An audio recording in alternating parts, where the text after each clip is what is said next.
Eu sempre estou tentando fazer uma coisa com outra, para que exista um pouco essa espécie de separação na maneira como você chega a ler uma imagem. Uma imagem que às vezes parece uma coisa fotográfica, né, como essa daqui, né? Quando você se aproxima dela, você tem uma outra definição, porque você vê que ela é feita de coisas. E as próprias coisas, às vezes, elas são imagens de coisas.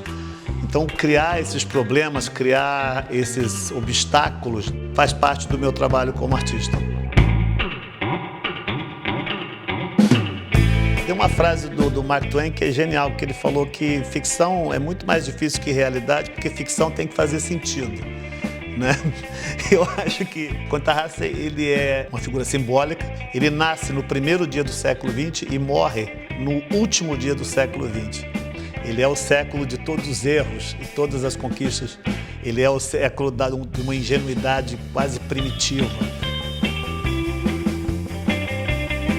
Conta-Raça é um personagem que surge da necessidade de uma narrativa espetacular para esse lugar, né? E agora, a personalidade do Conta-Raça, ele é um pouco do fruto dessas discussões que nós tivemos. Eu, o Eduardo Bueno e o Alex, demorou assim umas 5 horas e a gente não parava de rir, a gente saiu de lá fraco, de tanto que a gente estava rindo.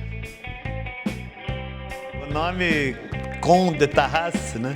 Ele é uma espécie de jogo de palavras, né? Soava como Matarazzo e Conde-Tarrasa em francês é Conde-Tarrasa, que é um idiota da tua espécie, né? E ele tem isso também, ele é um completo imbecil, que ele é responsável por um monte de coisa ruim, mas ele é inocente, ele é completamente ingênuo a respeito disso. O Conde-Tarrasa é esse jogo entre a nobreza e vulgaridade, a idiotice desse personagem.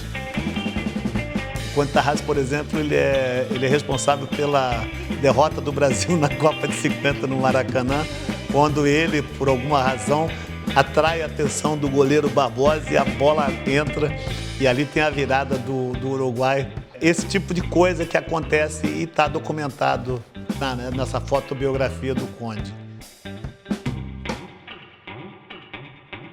A ideia, desde o princípio, era de criar uma espécie de tensão, criar entre as fotografias, também criar alguns tipos de resíduos históricos. O cadeado fecho do baú Louis Vuitton, onde o Conde-Tarrasa foi encontrado.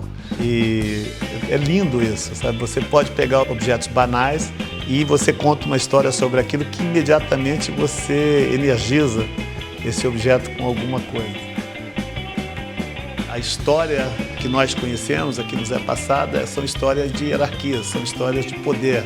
E, de uma certa forma, essas pessoas, elas conseguiram passar esses fragmentos de uma história que não se encaixa. A história do Conde-Tarrasa é uma dessas, é uma história de uma pessoa cuja sorte colocou ele sempre no lugar certo e ele sempre fez a coisa errada.